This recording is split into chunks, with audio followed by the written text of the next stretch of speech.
general por el doctor Miguel Ángel Vázquez, en el que empezó a abordar ya problemas específicos de la problemática de la transición y de las organizaciones políticas y ciudadanas en el caso de Sonora. Se hizo la presentación de parte de Ricardo Pasco, miembro del Partido de la Revolución Democrática, también con carácter muy general y haciendo fundamentalmente un cuestionamiento y una alusión a estos temas de carácter amplio que se habían tocado por los anteriores ponentes. Y tuvimos la presencia también del doctor Leonardo Valdés, miembro del IFE, que nos hizo una presentación de los trabajos generales que está desarrollando el IFE. Por eso es por lo que decía que esto de alguna manera nos sirvió como marco general para entrar ahora ya al aspecto concreto de los partidos políticos y las organizaciones ciudadanas y su representación. Vamos a seguir para la presentación el orden que tenemos en los trípticos, de manera que en primer lugar vamos a contar con la participación de la licenciada Rosa María Montesinos, licenciada en Física egresada de la UNAM, actualmente secretaria general del Sindicato de Trabajadores Académicos de la Universidad de Sonora de los Coas y miembro de la Comisión Ejecutiva del Frente Amplio de Organizaciones Sonorenses. Estará también con nosotros el maestro Daniel Carlos Gutiérrez, que junto con la maestra Manera Guillén han elaborado la ponencia que se va a presentar. El doctor Daniel Carlos Gutiérrez, conocido ya ampliamente por ustedes también, es maestro en Ciencias de la Comunicación, tiene estudios de doctorado en Ciencia Política, tanto estos cursos como el de Ciencias de la Comunicación cursados en la UNAM. Es profesor de tiempo completo en la Unison y actualmente director de la División de Ciencias Sociales de la Universidad de Sonora. Y el licenciado Rubén Díaz Vega, exmaestro de las Escuelas de Trabajo Social, Preparatoria y Facultad de Derecho y Economía de la Unison, expresidente del Supremo Tribunal de Justicia del Estado de Sonora, exdiputado local, expresidente del Comité Directivo Estatal del PRI en Sonora, notario público y actualmente presidente de la Fundación Colosio de Sonora AC y también actualmente candidato a diputado federal por el tercer distrito de Sonora. Empezaríamos entonces con la presentación que nos va a hacer la licenciada Rosa María Montesinos.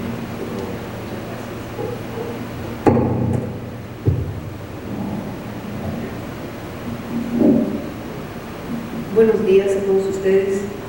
A nombre del Frente Amplio de Organizaciones Sonorenses, quiero agradecer la invitación que el Colegio de Sonora me hizo llegar para participar en este foro de análisis sobre fuerzas políticas y participación ciudadana. Y en este sentido, como bien se señala, propiciar el intercambio de experiencias y percepciones que sobre los procesos electorales que se desarrollan en algunos estados de nuestro país es importante hacer. Es importante no solamente por la coyuntura política, lo es porque nos puede permitir hacer una evaluación objetiva de los resultados y lo que es mejor, nos permitirá construir para el futuro. El Frente Amplio de Organizaciones Sonorenses, una experiencia presente. En nuestro país, los trabajadores agrupados en sindicatos, junto con otros que se agrupan en organizaciones civiles, se han unido en múltiples ocasiones para formar frentes.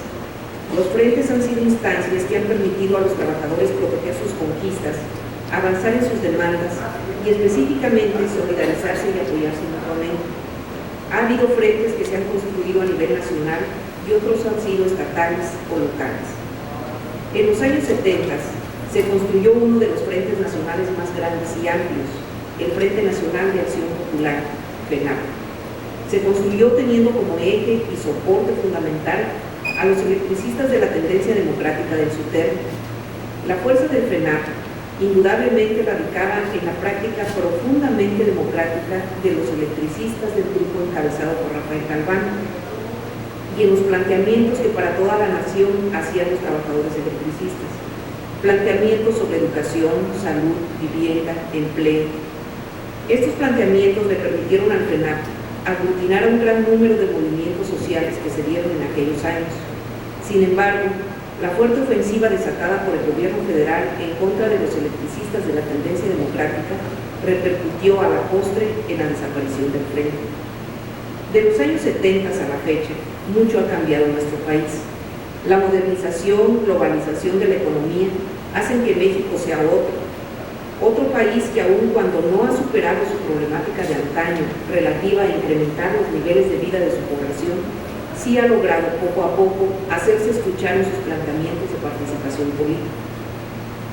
El neoliberalismo que domina todos los ámbitos de nuestra sociedad desde hace más de una década es un fenómeno mundial que afecta no solamente a los países del tercer mundo, sino también a los países desarrollados. Las repercusiones económicas y sociales de este modelo son mucho más drásticas y notorias en los países en vías de desarrollo como lo es el nuestro. Baste mencionar que el 70% de la riqueza mundial se concentra en los 7 países más desarrollados: Estados Unidos de Norteamérica, Japón, Alemania, Francia, Inglaterra, Italia y Canadá. El neoliberalismo ha incrementado enormemente la brecha entre ricos y pobres, ya sea que se trate de individuos o de naciones. En México, el modelo neoliberal ha ocasionado la peor crisis económica en los últimos 60 años. En 1995, el Producto Interno Bruto disminuyó 9 puntos respecto del de 1994. La deuda externa creció en más del 100%, al pasar de $62,000 millones a $150,000 millones. La apertura comercial, la política cambiaria y las altas tasas de interés llevaron a la quiebra a más de 20,000 empresas, dejaron en el desempleo a millones de trabajadores y a muchos mexicanos perdieron su patrimonio familiar. La constitución del Frente Amplio de Organizaciones Sonorenses. El Frente Amplio de Organizaciones Sonorenses, FAO, tiene como antecedente inmediato el Frente de Sindicatos Sonorenses en Solidaridad y Ayuda Mutua, integrado en 1993, mismo que estaba constituido por la sección 15 del Sindicato de Telefonistas, el Sindicato de Trabajadores Académicos de la Universidad de Sonora, el Sindicato de Trabajadores y Empleados de la Universidad de Sonora, los mineros de la sección 65 de Cananea y los ferrocarrileros del Palma, y cuyo objetivo era la solidaridad para la consecución de las demandas sindicales de las organizaciones integrantes.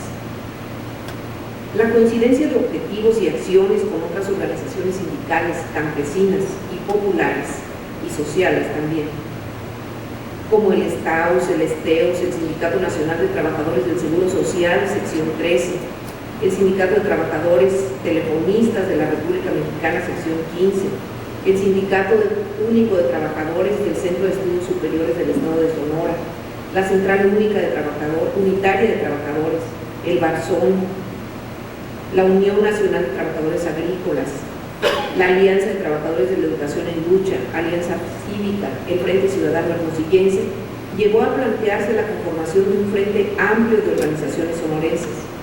La respuesta positiva de las organizaciones a este planteamiento se concretó el 10 de octubre de 1996, día en que se constituyó el FAO.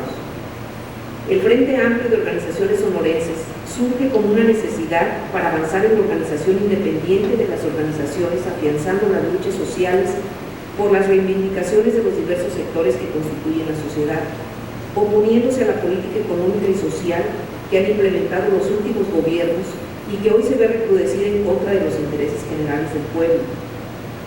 Está integrado fundamentalmente por organizaciones de trabajadores de la ciudad y del campo, colonos urbanos, productores, empleados de los servicios y organizaciones civiles que reivindican demandas sociales y económicas en favor de sus agremiados, y se pronuncia fundamentalmente por la unidad más amplia posible de los trabajadores sonorenses y las organizaciones comprometidas en este proyecto, bajo el principio de mantener independencia respecto del gobierno y de los partidos políticos, y por la defensa fiel de los intereses económicos, sociales y políticos de las organizaciones que lo constituyen y del conjunto de la población sonorense, por la defensa de las conquistas de la clase obrera mexicana y de todas aquellas organizaciones progresistas, democráticas e independientes que con sus luchas elevaron el nivel de vida de los trabajadores trabajadores. Expresa asimismo su convicción de lucha permanente por el derecho al trabajo, por una justa distribución de la riqueza y por la disminución de la jornada diaria y semanal de trabajo sin menoscabo de los derechos y conquistas laborales de las organizaciones participantes. Por el derecho a la educación, a la defensa de la educación pública desde la educación básica hasta la superior, así como también por la defensa de la seguridad social y el derecho a la salud del pueblo mexicano. Asimismo, el Frente exige libertad en los sindicatos, en los ejidos y comunidades indígenas, en las cooperativas, en las organizaciones de colonos, de productores rurales, de maestros y estudiantes, para que sin injerencias extrañas tomen sus determinaciones. Se manifiesta también en forma enérgica contra todo tipo de discriminación y represión por el sexo, color, categoría económica, nacionalidad, origen étnico, religioso, político, y exige el respeto irrestricto a los derechos humanos. El Frente declara que los jornaleros y obreros agropecuarios tienen todo el derecho a sindicalizarse bajo las normas señaladas en el artículo 123 de la Constitución y en la Ley Federal del Trabajo. Se pronuncia porque el Estado mexicano subsidia la agricultura, establezca y se respeten precios de garantía, se otorguen créditos blandos y sin burocratismo, así como tener acceso a la industrialización y comercialización de los productos del campo que permita que sea redituable el trabajo de los campesinos. Por el reparto de tierras a los campesinos y en contra del acaparamiento y despojo a los indígenas, por la auténtica propiedad de la tierra y los recursos, y por la redistribución de la riqueza que se genera en el Estado. Por su conformación, el Frente norma sus acuerdos y acciones en base a deliberaciones abiertas y a través del consenso entre sus organizaciones. Para el Frente son las organizaciones la base sustantiva de su composición, siendo respetuoso de la militancia política de los miembros de las organizaciones que lo constituyen. El Frente Amplio de Organizaciones Sonorenses es un organismo social con objetivos y programas, así como con una estructura orgánica en el que tienen cabida todo tipo de organizaciones dispuestas a defender juntos los intereses generales del pueblo y por combatir las políticas que atentan contra sus intereses y el bienestar general de la población. El Frente considera que la unidad de los trabajadores de las industrias, de los servicios, del campo, de la sociedad civil organizada y de todos aquellos que ven su fuerza de trabajo manual o intelectual es indispensable para que sus luchas por sus reivindicaciones económicas y sociales tengan éxito. El Frente Amplio de Organizaciones Sonorenses ha sido el instrumento mediante el cual se ha avanzado en la resolución de algunos problemas de los trabajadores al abrir canales de negociación apropiados para cada una de las organizaciones que lo integran. Asimismo, al hacer realidad la solidaridad entre sus constituyentes, ha impulsado sobre la base de las convergencias acciones unitarias como la marcha del 1 de mayo y las ha realizado con éxito. Es una organización que a menos de un año de haber sido constituida es ya un punto de referencia para las organizaciones sociales que buscan el respeto de sus derechos y la atención a sus problemas. El Frente Amplio de Organizaciones Sonorenses en la coyuntura electoral de 1997.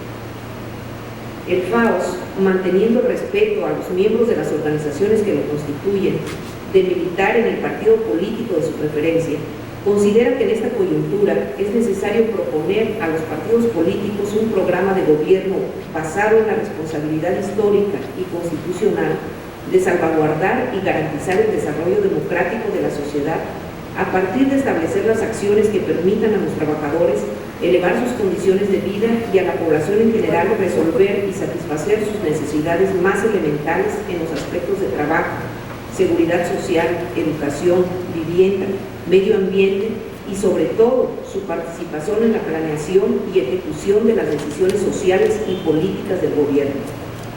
La jornada electoral, desde el punto de vista del Frente, debe verse como una oportunidad para enfrentar a las políticas neoliberales y a las fuerzas afines a sus ideas y objetivos. Algunas propuestas que el Frente Amplio de Organizaciones Sonorenses presenta son las siguientes: crear mecanismos de participación de las organizaciones independientes de trabajadores y de la sociedad civil en las instancias de planeación y decisión económica, en la determinación del uso social del excedente económico, en el establecimiento de los salarios mínimos, en la creación de empleos. Al respecto, se propone la creación de un órgano de planeación estatal. Desarrollar el sector social de la economía, impulsando la producción ejidal, el cooperativismo, la producción comunitaria, ya que será este tipo de desarrollo el que llevará a una mejor distribución del ingreso y no la tasa de crecimiento. Atención especial requiere el agro sonorense. Es necesario hacer producir las tierras para que esto conlleve a la autosuficiencia alimentaria. Se requiere detener el incremento en los precios de los combustibles y cuotas carreteras, promover la creación de empleos y dar marcha atrás en las modificaciones al artículo 27 constitucional. Estimular el desarrollo de la industria como renglón prioritario de la actividad económica, permitiendo generar suficientes empleos, estableciendo un desarrollo equilibrado entre productividad y fuerza de trabajo. Deben aprovecharse los recursos naturales para favorecer el desarrollo económico, así como la preservación de una política de soberanía del Estado y de la nación mexicana. Que la política fiscal no debe limitarse al aspecto impositivo y arancelario, sino ser un instrumento de motivación y orientación de toda la política económica, ayudando al crecimiento económico y a la redistribución del ingreso. Debe vincularse con una política de estímulos a los sectores productivos consecuentes con una orientación social de la economía, estimulando en ellos la investigación de mercado, la investigación y el desarrollo tecnológico y propiciando exenciones impositivas y ajustes arancelarios. Una política laboral que se base en la defensa irrestricta de los tres elementos fundamentales del derecho laboral mexicano: contratación colectiva, sindicalización y huelga. Esta política debe contemplar la productividad en base a la incorporación de todos los elementos del proceso productivo, la bilateralidad y la distribución equitativa de las ganancias generadas. Estas son solo algunas de las propuestas que el Frente Amplio de Organizaciones Sonorenses hace a las organizaciones políticas para que sean retomadas como puntos de programa de gobierno. Las organizaciones que conformamos el FAOS impulsaremos estas demandas y coincidimos con los autores de los compromisos con la nación en que debe promoverse una discusión amplia con los trabajadores del campo y la ciudad, con los empresarios, los partidos políticos y las organizaciones no gubernamentales, con las comunidades indígenas, las mujeres y los jóvenes, con el fin de impulsar una política de respeto y creación de derechos sociales, de crecimiento económico, de empleo, de combate a la corrupción y para recuperar la capacidad nacional en la toma de decisiones soberanas. Muchas gracias.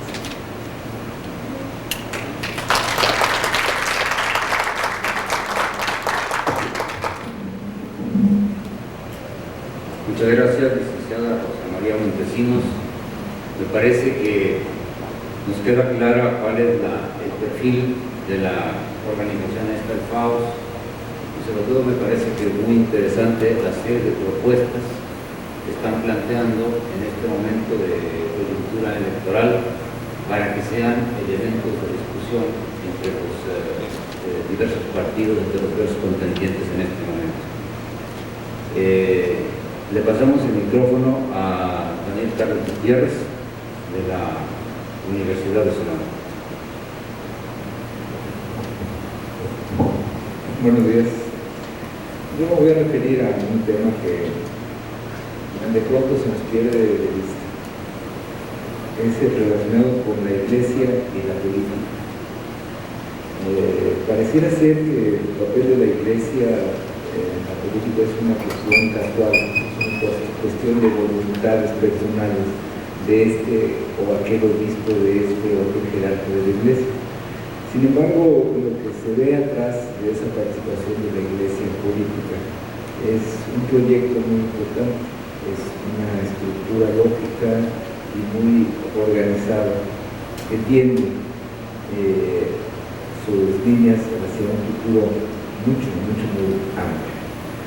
Desde este punto de vista, la Iglesia se ha constituido de un tiempo para acá en un agente político muy importante, un agente político que puede jugar un papel igualmente importante en impulsar formas democráticas, o también puede volverse un agente de otro tipo de orientaciones.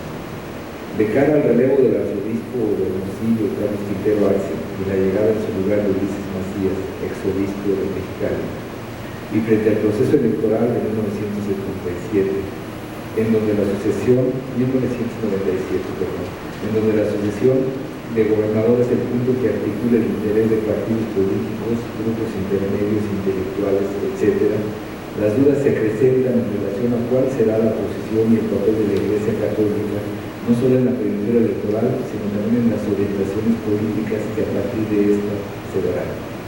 Lógicamente por parte del nuevo arzobispo de Hermosillo. Tanto la elección de gobernador como el reemplazo de Quintero Arce son eventos que se encuentran entrelazados y montados en un proceso nacional, junto con las elecciones en el Distrito Federal, Nuevo León y las de Sonora, serán fundamentales para definir las tendencias más importantes, me parece, hacia el 2000 y la sucesión presidencial.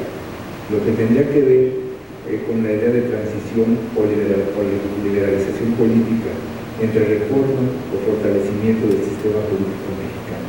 En lo que respecta al relevo del arzobispo, se vincula con los reacomodos y redefinición en las correlaciones de fuerzas al interior de la jerarquía católica mexicana y sus relaciones con el Estado. De los agentes políticos que participan en este escenario, la Iglesia es uno de los más importantes. La razón es muy simple, que no simplista. Su gran capacidad de influencia sobre los diversos grupos sociales, su presencia centenaria, por conformar un grupo orgánico perfectamente articulado y cohesionado ideológicamente y, principalmente, por operar en dos niveles de la realidad, la espiritual y la terrenal. El gobierno de Dios y el gobierno de los hombres, con autonomía de este último. Todo ello le permite tener una capacidad de negociación con el Estado, por lo que, a su vez, representa una fuente importante de legitimidad y consenso. Es común ver a la Iglesia Católica como un agente social, con una función ideológica fundamental para la cohesión social. Sin embargo, cuando se trata de ubicarla como un agente político, es decir, como un agente con una posición y una práctica especializada que opera en la vida pública, el asunto requiere de una mayor precisión para entender la lógica de su participación. Se necesita distinguir la realidad espiritual de la terrenal. Aunque esto solo con el propósito de ubicar esta función especializada, pues en la práctica las diferencias, las fronteras son apenas perceptibles, sobre todo bajo la óptica de que las realidades terrenales, la vida pública, son objetos de evangelización. Para entender la importancia de la Iglesia en la vida política de la sociedad y de manera particular frente a los procesos políticos en Sonora, en la coyuntura electoral del 97, es necesario hacer un recorrido general por la historia reciente de la Iglesia Universal y la Iglesia particular. No es casual que la Iglesia Católica haya pugnado por conquistar el espacio público como objeto de evangelización. Es decir, no ha sido azarosa la lucha por el reconocimiento político de la Iglesia por parte del gobierno mexicano y la conquista de la libertad jurídica para actuar en las realidades terrenales. Por lo mismo, las reformas al artículo 130 constitucional no fueron una simple concesión del gobierno de Salinas.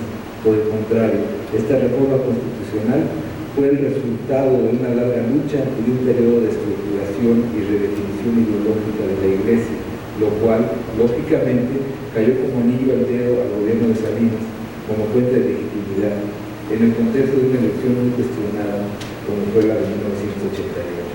Esta lucha por los espacios públicos y una participación explícita en política mete a la Iglesia en un proceso de secularización que pone énfasis, lógicamente también, en la realidad terrenal. No es, sin embargo, un proceso de la Iglesia particular en México, sino que lo ocurrido en nuestro país ha sido producto de la redefinición y adaptación de la Iglesia universal a las nuevas condiciones del desarrollo social, frente al cual la Iglesia Católica se reconoció rezagada.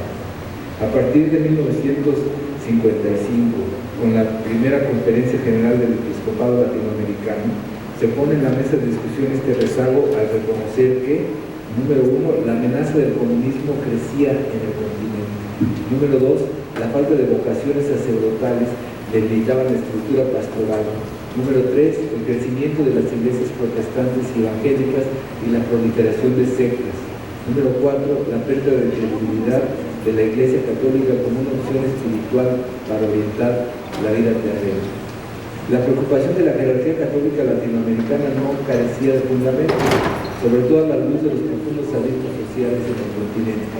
La vía para enfrentar esta problemática fue la conquista de los espacios públicos, la realidad terrenal como objeto de evangelización.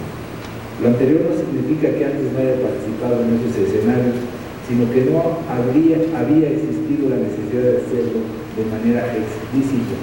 Esto se convierte en un imperativo tal que en el Concilio Vaticano II, efectuado en 1965, la cuestión de la participación política de la Iglesia es un tema central como parte del replanteamiento de la función de la Iglesia universal y particular.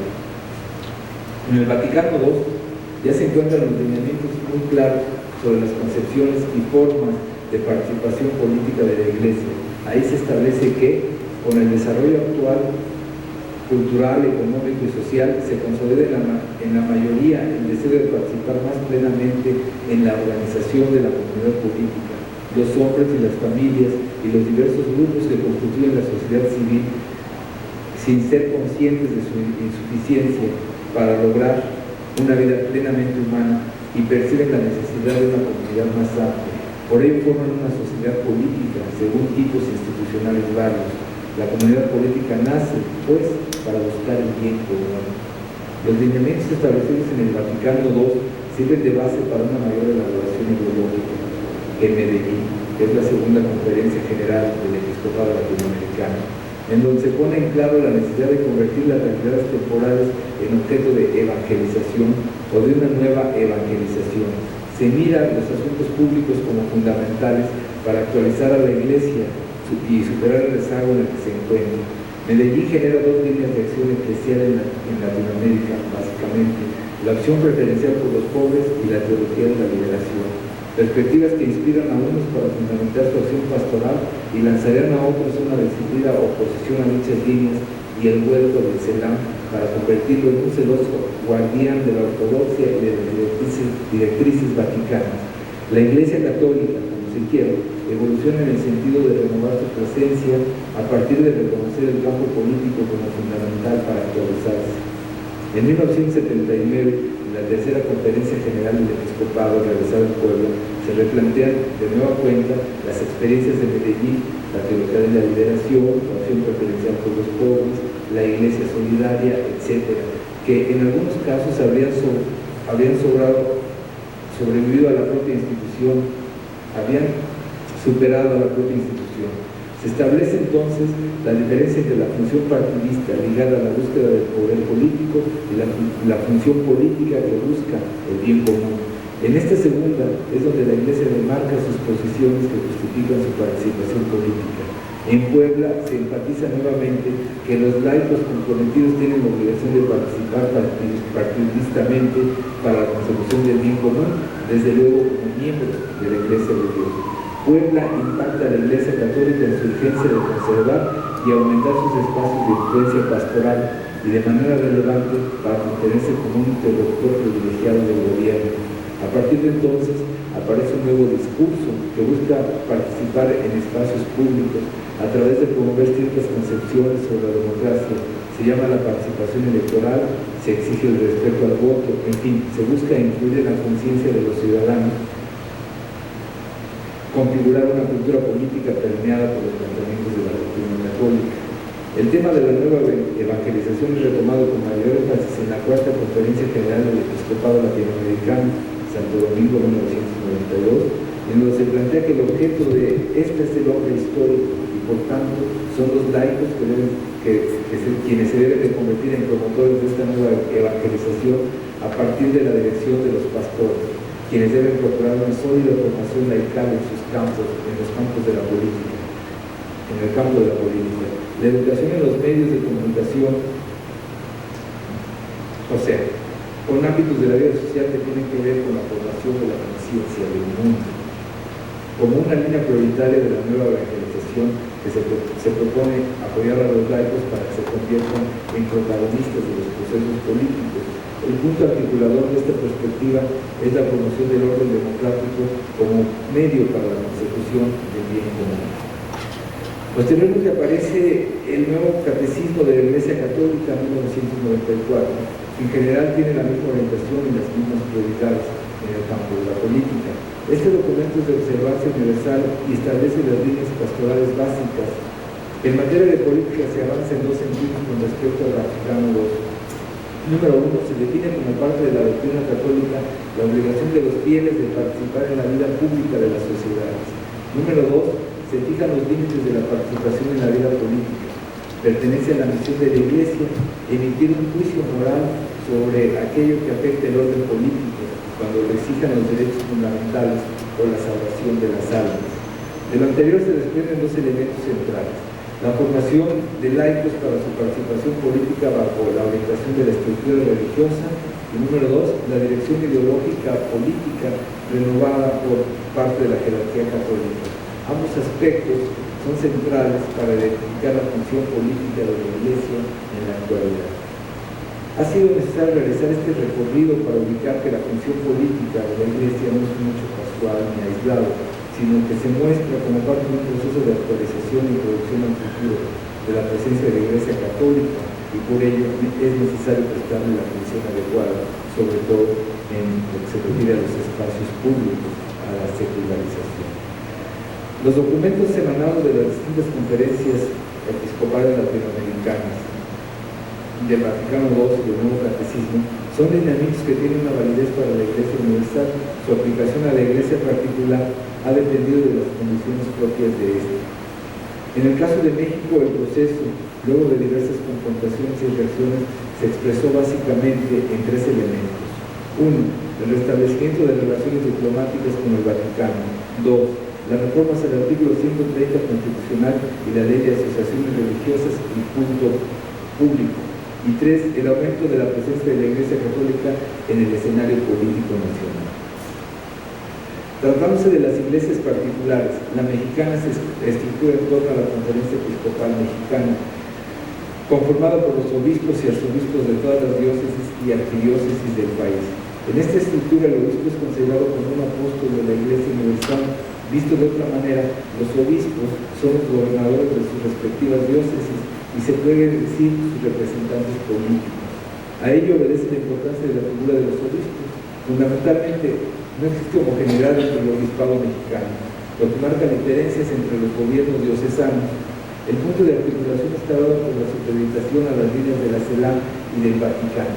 Por lo demás, esta heterogeneidad marca diferencias y matices en la forma de concebir y practicar los preceptos religiosos, principalmente en lo que a las realidades temporales se refiere. No obstante esto, la jerarquía católica es consultada y escuchada tanto en su relación con el gobierno federal como con los gobiernos locales y estatales y sus respectivas circunstancias. Se identifican cuatro tendencias dominantes: 1. La tendencia vaticana; 2. La tendencia progresista; 3. La tendencia activista; y 4. La tendencia espiritual o tradicional. Esto significa que las posiciones políticas de la Iglesia sobre la realidad terrenal dependen de, por un lado, la propia formación de los obispos y, por otro, a los propios perfiles ideológicos y políticos del grupo o corriente al que pertenecen o se identifican. De acuerdo a esta caracterización se pueden plantear dos aspectos centrales. 1. La jerarquía católica se presenta de manera heterogénea en términos de sus posiciones y participación política. Sin embargo, se encuentra articulada por los planteamientos provenientes del Vaticano y la CELAM. Y número 2. El papel de los obispos es fundamental tanto en las formas de participación como en las de instrumentar la doctrina cristiana. El caso de la Iglesia particular de Sonora. Existe una diócesis y una arquidiócesis, cuya diferencia está más del lado cuantitativo. La primera está gobernada por el obispo Vicente García Bernal y abarca la zona sur del estado. La segunda, hasta el 28 de octubre del año pasado, fungía como arzobispo de Hermosillo Carlos Quintero Arce, y su circunspección es la zona de la costa a la sierra de la frontera.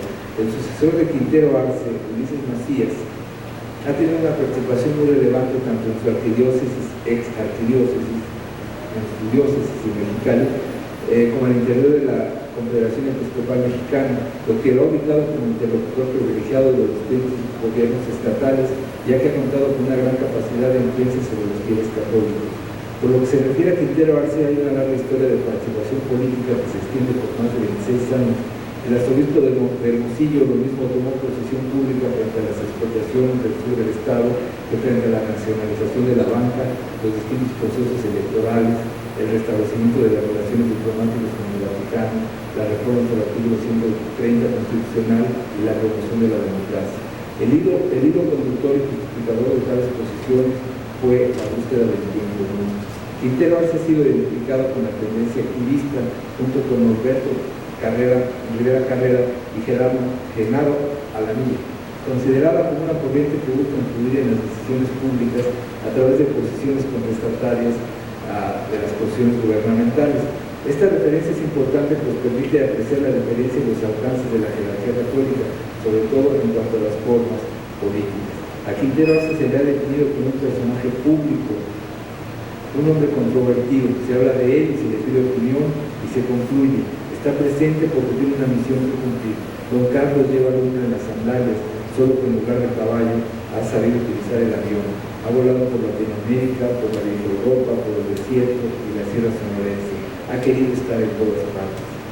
Con alrededor del 90% de católicos, por lo menos nominalmente, en la arquidiócesis y con una estructura ideológica y material, se puede deducir que la Iglesia Católica tiene una gran capacidad de influencia en las opiniones y orientaciones políticas a través de un cuerpo de intelectuales cohesionados por la propia doctrina católica y las posiciones políticas que de éste se desprenden, así como una red de instituciones religiosas, educativas, culturales, de comunicación, etcétera, que están perfectamente articuladas con la arquidiócesis, es decir, bajo la autoridad del arzobispo, que lo han convertido a no solo en representante formal de la Iglesia, sino en su principal ideólogo. La aplicación y orientación de las líneas generales relacionadas con las concepciones, posiciones y prácticas políticas, al igual que las nuevas tendencias doctrinales de la Iglesia, particular pueden observarse considerando tres aspectos que definen el paso de una participación discreta a una abierta y articulada presencia de la Iglesia Católica en Sonora. 1. La concepción y elaboración del plan pastoral diocesano. 2. La realización del primer sínodo diocesano y la abierta participación, como número 3, del arzobispo Carlos Quintero Arce en la vida política. La obra de Quintero Arce se ha constituido como una presencia histórica permanente. Al dejar de serlo, dejar de ser arzobispo, no perderá, por lo menos en algún tiempo, esta capacidad de influencia, solamente que tendrá que ejercerla de una manera distinta al margen del poder eclesiástico formal. De cara al proceso electoral de 1997 y frente al relevo de Quintero Arce como arzobispo de Hermosillo, surgen algunas incógnitas en torno a cuál será el papel, o cuál es el papel que juega la Iglesia en esta coyuntura. A partir de esto se pueden plantear algunos escenarios que creo que ya se están mirando. 1. Existe una estructura religiosa sólida constituida por el arzobispo saliente que, atravesada por el discurso del bien común, puede mantener la capacidad de influencia y puede permitir a otros actores políticos aprovecharla a partir de la coincidencia discursiva, es decir, aquellos agentes cuyo discurso se ha construido en torno a la idea de promover el bien común. 2. La presencia del nuevo arzobispo Ulises Macías, quien sin tener una presencia relevante dentro de la jerarquía católica, como la tuvo Quintero Arce, puede ser identificado con la tendencia vaticana y puede tender a una negociación para el fortalecimiento del sistema político a través de generar legitimidad y consenso. El principal obstáculo sería la propia obra de Quintero Arce. 3. Carlos Quintero Arce puede aprovechar su capacidad de influir ahora como arzobispo emérito para la formación de ese consenso y darle legitimidad al partido oficial, dado que uno de los preceptos de la Iglesia Católica es el respeto a la autoridad legalmente instituida, siempre y cuando no sea despótica ni irracional. 4. El arzobispo Ulises Macías puede enfatizar su discurso por la democracia a partir de remarcar la idea del bien común y con ello puede fortalecer discursivamente a los sectores conservadores que tienen capacidad de influencia. 5. Se puede construir un discurso por parte del partido oficial que supusiera la idea del bien común para equilibrar la influencia de la Iglesia y en ese sentido y su utilización por parte de otros agentes políticos. Estos escenarios pues, son posibles, son algunas alternativas a partir de que pueden ser posibles a partir de la propia posición y de la propia práctica política de la Iglesia, que como se ha tratado de resumir aquí muy brevemente, pues es una cuestión orgánica, es una cuestión de la Iglesia universal que tiene que aplicarse en la Iglesia particular. Gracias.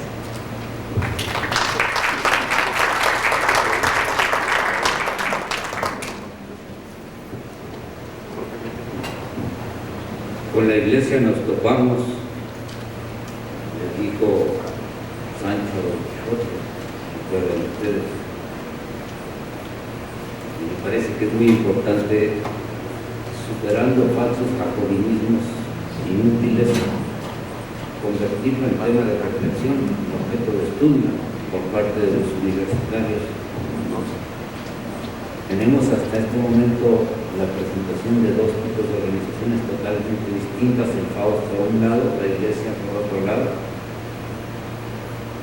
y con esto se va completando de alguna manera el panorama de organizaciones ante la situación electoral, ante la coyuntura electoral.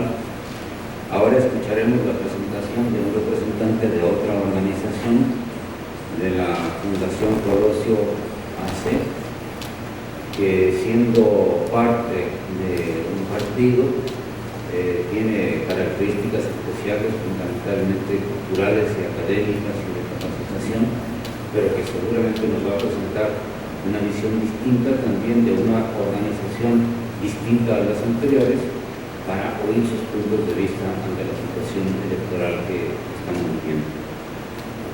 Muchas gracias. Buenos días.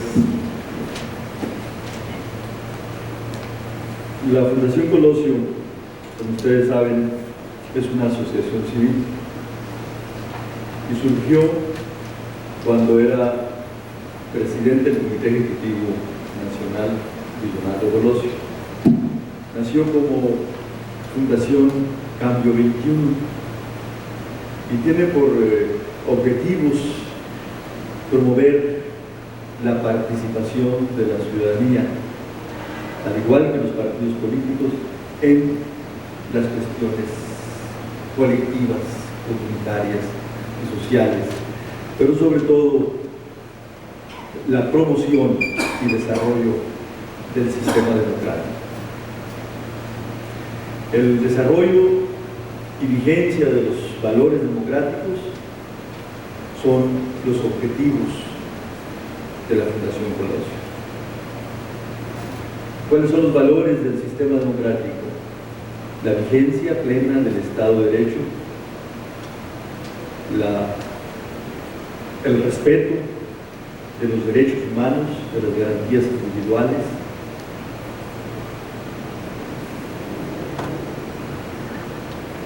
la pluralidad, el diálogo como estrategia, como método de trabajo para el logro de los consensos,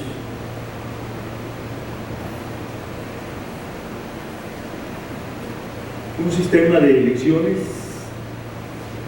mediante el sufragio universal, libre, secreto y directo, donde prevalezcan o se observe la certeza, la legalidad, la objetividad, principios de las normas electorales,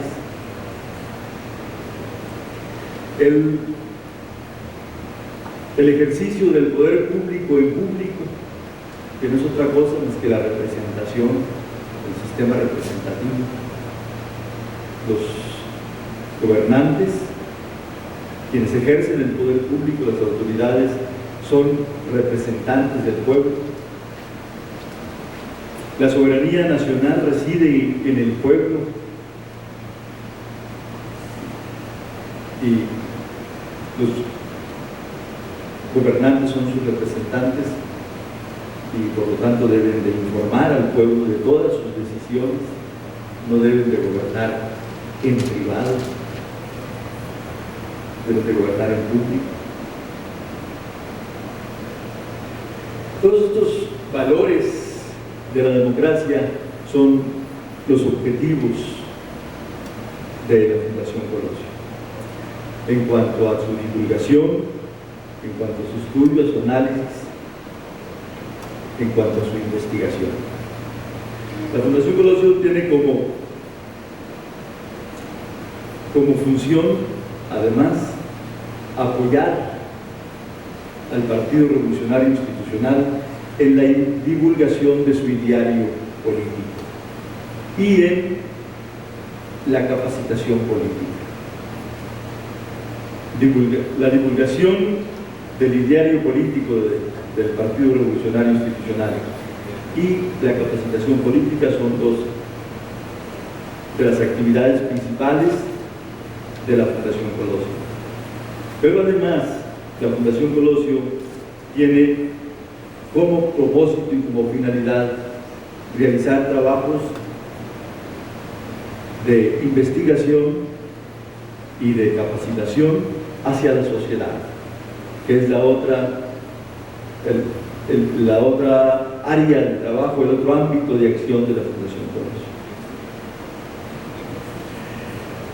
A la muerte del licenciado Colosio,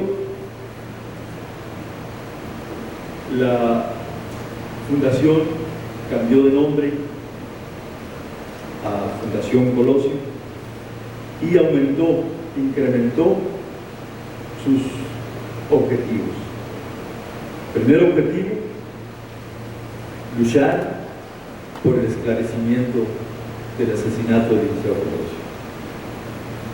Segundo objetivo, divulgar el pensamiento político del Luis Donaldo, porque el pensamiento político del Luis Donaldo no es otra cosa más que los valores democráticos. La democracia lo aceptó el mismo creador de la democracia moderna, por así decirlo, Juan Jacobo Rousseau, de que es un sistema ideal, no utópico. Es un sistema ideal, dijo Juan Jacobo Rousseau, porque persigue ideales. Los ideales de la tolerancia, los ideales de la no violencia, los ideales del desarrollo gradual, de la conciencia cívica de los seres humanos, ideal de respeto a los demás, de imaginarnos todos los seres humanos a los demás como seres humanos, como semejantes, el reconocimiento de que todos tenemos un destino común, todos los seres humanos. Estos ideales son alcanzables, o sea, no son utópicos. Vivir y desarrollarnos en convivencia, ayudarnos y respetarnos unos a otros. Pero ¿qué es lo que pasa en la sociedad? Nos obstaculizamos, nos hacemos daño, actuamos en contra de la integridad física e intelectual de los demás, de nuestros semejantes. Nos matamos entre nosotros mismos en la lucha por los intereses y en la lucha por el poder económico y político. La delincuencia es el ejemplo de que no nos imaginamos a los demás como semejantes.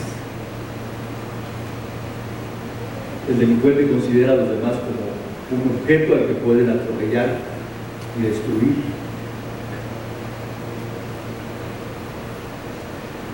De ahí que Rousseau aceptó que la democracia nunca la hemos tenido y nunca habrá democracia.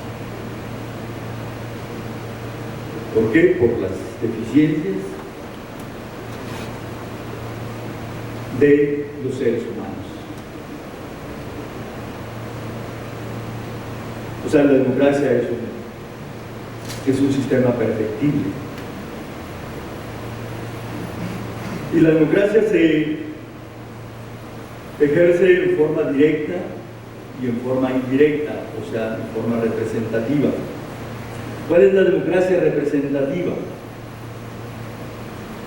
Cuando las deliberaciones colectivas y las decisiones no se toman por todos los que integran la colectividad, sino que son tomadas las decisiones y las deliberaciones por personas designadas especialmente para ese fin.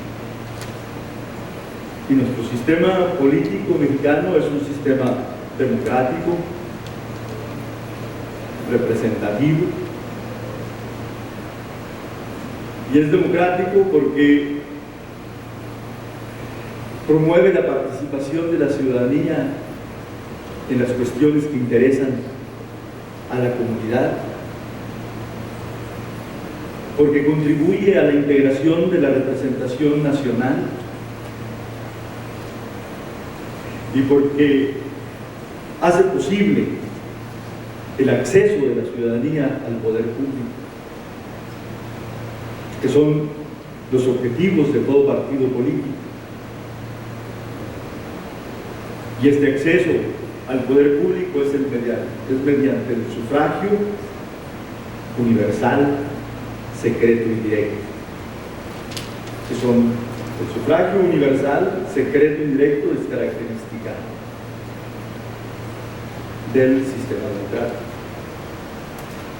Pero como es imposible que las deliberaciones y que las decisiones se tomen por la participación de todos los integrantes de la colectividad, surgió a lo largo de la humanidad, surgió el sistema representativo.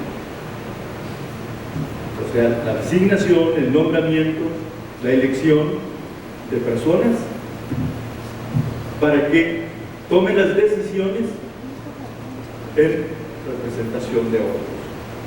Y se les designa y se les elige para ese fin, que es el sistema representativo. Ahora, ¿cuál es la naturaleza jurídica de esta representación? Porque hay un mandato civil, que es revocable, que es imperativo, donde una persona designa a un mandatario para que realice tal o cual acto o evento o hecho.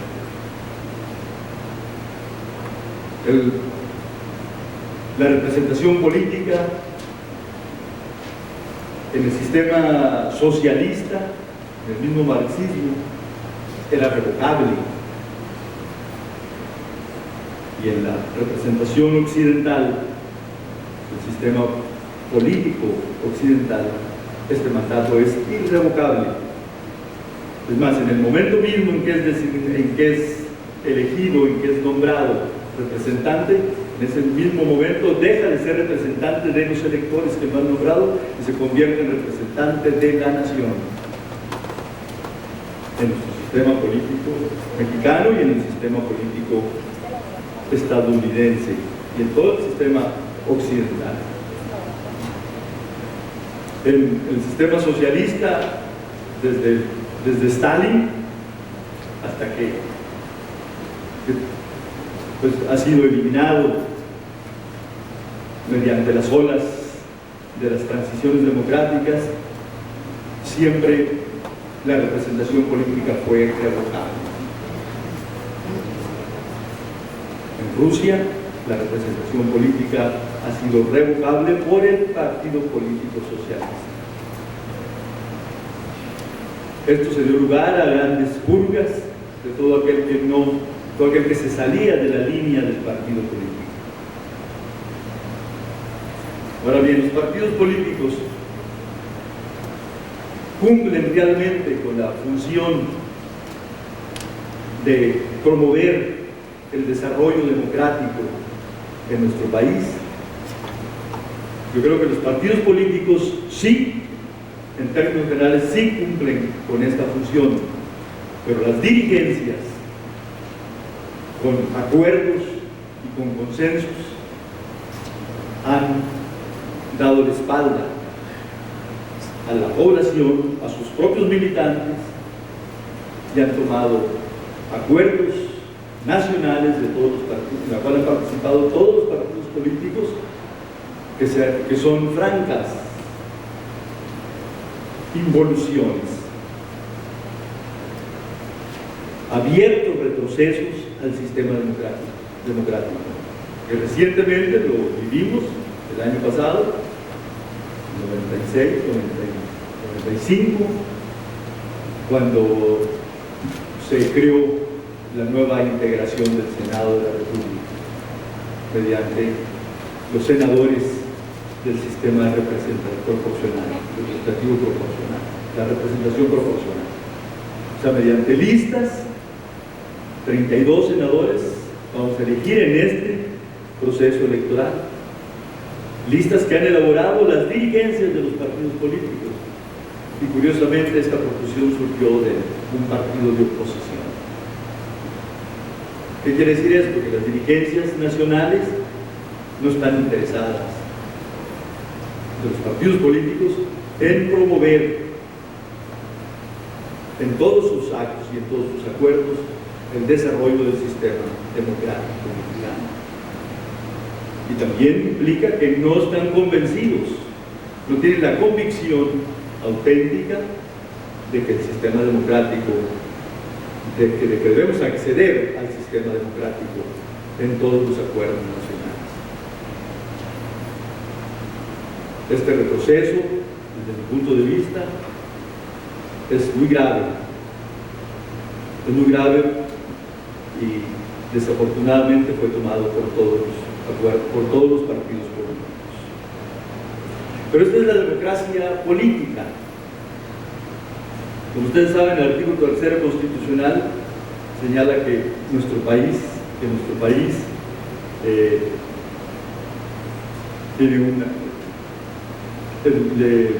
busca la educación democrática, o sea, promueve la educación democrática en todas las áreas de convivencia, en todas las instituciones, en todos los núcleos de organización, en la escuela, en la familia, en las empresas.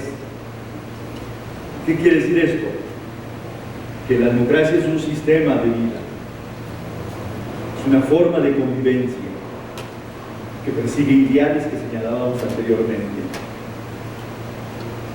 que persigue la realización y la vigencia de los valores democráticos que señalábamos al inicio de la plática.